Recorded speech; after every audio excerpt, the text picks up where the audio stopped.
Padahal hoax dimaksudkan untuk menguji apakah public opinion berlangsung secara setara atau masih bisa diganggu. Jadi ini fungsi hoax dalam bentuk positif. Nah, saya mau terangkan karena selama ini hoax dianggap sebagai hal yang buruk. Padahal itu dimaksudkan untuk menguji. Ini sudah menjadi dakwaan, bahkan sudah dipenjara. Oke? Padahal itu untuk memancing perdebatan, muncul kebenaran, tapi faktanya justru dipenjara. Kesalahan apa dalam berpikir di sini? Salahnya nggak ada orang yang mau berdebat tentang hal yang lagi dipertengkarkan. Lalu dituduh aja itu hoax. Kenapa dituduh hoax? Mumpung ada pidananya kan? Kan lebih efisien duduk hoax daripada bercakap-cakap. Tapi buat kita problem serius karena mencelakakan orang. Buat saya juga itu problem serius. Di universitas itu problem serius. Ya. Kan Jadi, mestinya apakah percakapan. ini bentuk kedunguan? Coba ulangi lagi kalimatnya. Apakah ini bentuk kedunguan? Pasti. Pasti.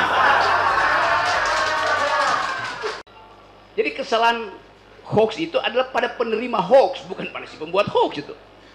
Jadi karena penerima hoax itu dungu, maka dia nggak tahu bahwa itu sebetulnya adalah upaya untuk menyelewengkan keadaan. Itu intinya tuh. Nah, di Indonesia hoax itu disalahkan pada si pembuat hoax. Padahal hoax dimaksudkan untuk menguji apakah public opinion berlangsung secara setara atau masih bisa diganggu. Jadi ini fungsi hoax dalam bentuk positif. Nah, saya mau terangkan karena selama ini hoax dianggap sebagai hal yang buruk.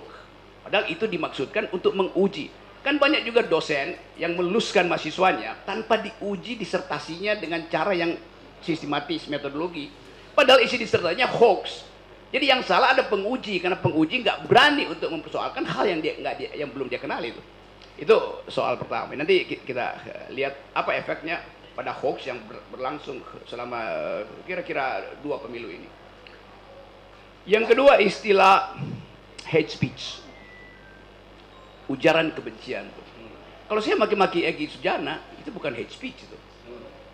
Kalau saya maki-maki Presiden Jokowi, bukan hate speech itu.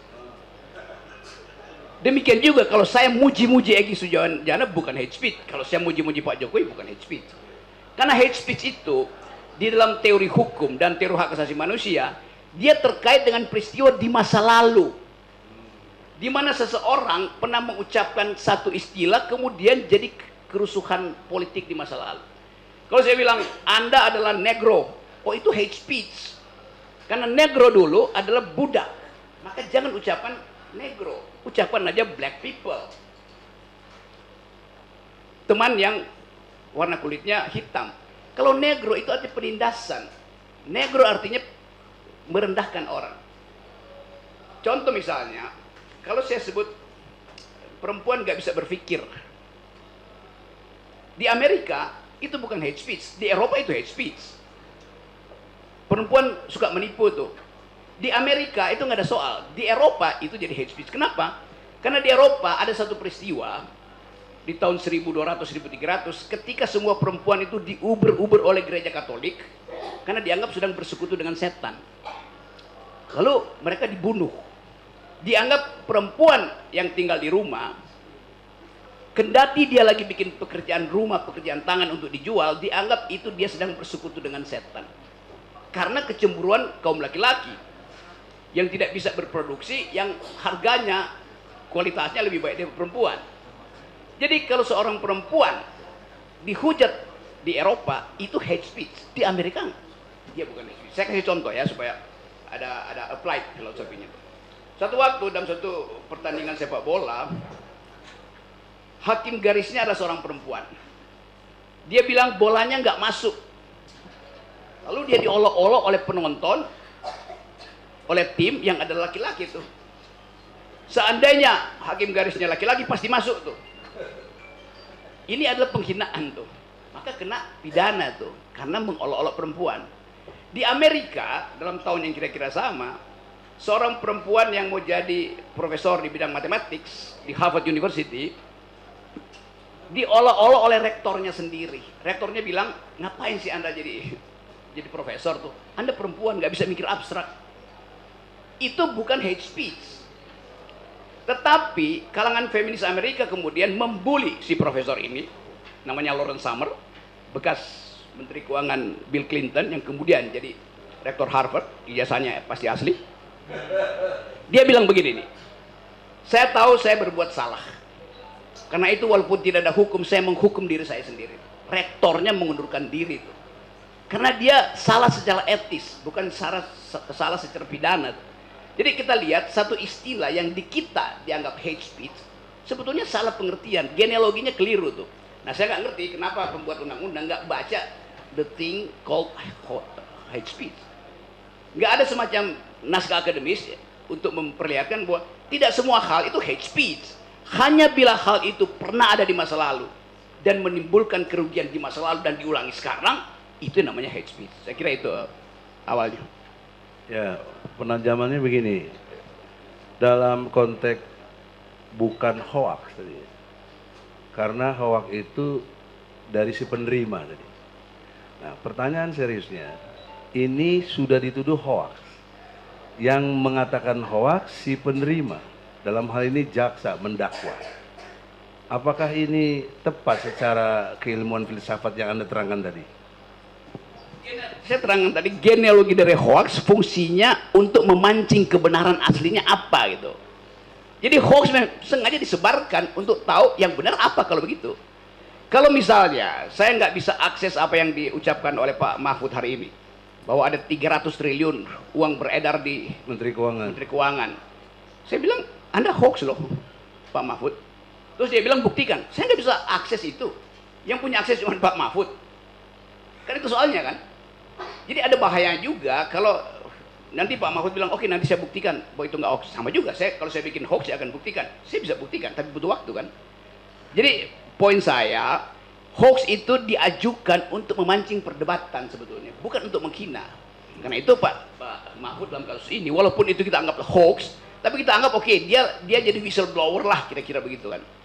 Ya, kepastian pikiran yang saya inginkan adalah ini sudah menjadi dakwaan, bahkan sudah dipenjara. Oke. Padahal itu untuk memancing perdebatan, muncul kebenaran, tapi faktanya justru dipenjara. Ya, kesalahan apa dalam berpikir di sini? Salahnya nggak ada orang yang mau berdebat tentang hal yang lagi dipertengkarkan, lalu dituduh aja itu hoax. Kenapa dituduh hoax? Mumpung ada pidananya kan? Kan lebih efisien duduk hoax daripada bercakap-cakap. Tapi buat kita problem serius karena mencelakakan orang. Buat saya juga itu problem serius. Di universitas itu problem serius. Ya. Kan jadi, mestinya percakapan. Apakah ini bentuk kedunguan? Coba ulangi lagi kalimatnya. Apakah ini bentuk kedunguan? Pasti. Pasti. Tenang, yang kedua, tenang, tentang kebencian. Kalau kebencian dan juga sekaligus penistaan agama, Gus Nur ini ulama, di penjara dicintai, suruh khotbah Jumat dan segala macam. Antara realita dengan tuduhan tidak nyambung. Bagaimana menerangkan filosofisnya? Tentu ada semacam sinopsis di kepala jaksa terutama untuk memperlihatkan kemampuan dia membekuk seseorang. Kan jaksa selalu datang dengan prinsip bahwa saya bisa beku Anda. Hakim datang dengan prinsip saya bisa menegakkan keadilan. Pengacara datang dengan prinsip saya bisa membebaskan terdakwa. Jadi kalau itu sama argumennya, nggak ada soal, pengadilan bisa buktikan. Tapi yang terjadi sekarang, sistem pengadilan kita, di dalamnya ada jaksa, ada pengacara, ada polisi.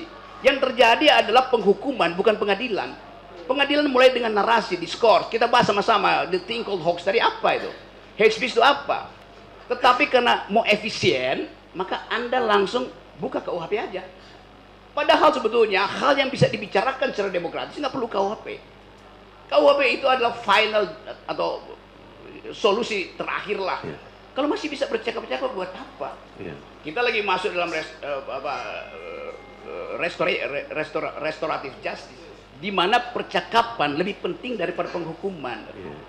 Kan future law kita, apa bahasa latinnya itu, ius constituendum, kita adalah menuju ke situ. Jadi seharusnya ada percakapan, dan kita tahu kalau saya terangin di filsafat politik, semakin banyak ada KUHP, artinya semakin kurang demokrasi itu. Kalau saya bisa bercakap-cakap dengan tetangga saya untuk sekedar, oke, daun mangga Anda ada di tempat saya, oke, saya buang ya, tapi saya bisa ambil dong mangga sedikit di situ kan enak kan? Bukan langsung keluar dengan KUHP, Anda mencemari halaman saya, maka saya bawa Anda ke ruang sidang. Itu berhenti persahabatan antar warga negara tuh. Apalagi ini soal publik yang seharusnya dipercakapkan aja kan, atau paling nggak bikin seminar lah supaya jelas, nggak usah dibawa dalam pengadilan itu. Saya usulkan itu ya. Ya, kemudian kenyataannya yang seharusnya tidak masuk ruang pengadilan hari ini masuk. Padahal juga sudah kita buktikan 22 orang saksi, 5 ahli, 17 fakta. Semua tidak ada yang pernah lihat ijazah asli Jokowi. Ini kaitan dengan ijazah soalnya. Maka pertanyaan seriusnya, kok jadi bertele-tele gitu loh. Kan harusnya kalau mengacu kepada 143 dari dakwaan harus cermat, jelas dan lengkap. Ini kan nggak ada ijazah aslinya kan berarti tidak jelas. Maka ada klausul harusnya ini kasus batal demi hukum. Tapi kenapa terus berlanjut? Fenomena apa? Psikologi, hak asasi manusia dan lain sebagainya Anda bisa mengerti untuk jelaskan ini. Coba saya terangkan dulu ya. Saya mau terangkan soal ijazah, padahal saya nggak punya ijazah tuh. Saya nggak punya ijazah, tapi saya mengajar dari S1 sampai S3 tuh. Nggak ada yang persoalkan itu, karena ada kepercayaan bahwa saya punya pengetahuan. UI minta saya mengajar dari S1 sampai S3 tuh. Satu waktu tanya, Pak Rocky mana ijazah Anda? Anda yang undang saya, kenapa Anda tanya ijazah saya loh? Kecuali saya mendaftar, oke saya tunjukkan. Anda yang perlu. Tapi ini soal administrasi. Nah itu masalahnya, soal administrasi. Kalau administrasi, silahkan cari file saya. Kan Anda yang keluarin, mestinya ada file Anda. Kalau ijazah saya robek, bagaimana coba? Jadi dalam soal ijazah tadi, itu bisa Pak Jokowi. Yang mau kita persoalkan, ijazah sebagai tanda beliau pernah sekolah atau tanda beliau pernah berpikir? Yang mana? Ya pasti tanda beliau pernah sekolah. Iya, kalau karena pernah ini, berpikir saya nggak yakin dia pernah karena berpikir. itu yang kita persoalkan. Cuma maksud saya begini, brother. Untuk konteks ijazah ini diperlukan ketika mendaftar capres. Ya itu sebabnya saya sebut administrasinya diperlukan. Tapi sebetulnya kan yang nggak Dan berkonsekuensi logis hukum. Ya kan itu. Bagaimana menerangkannya? Ya. Sampai hari ini tidak terbukti. Sekarang, kalau itu soal administrasi, palsu atau tidak palsu dibuktikan di mana? Pada tanda tangan, pada nilai, itu bisa dipalsukan. Yang paling bagus buktikan bahwa kimia dari surat aslinya itu beda dengan kimia kertas yang dipegang Pak Jokowi. Ya bikin aja pembuktian forensik kan.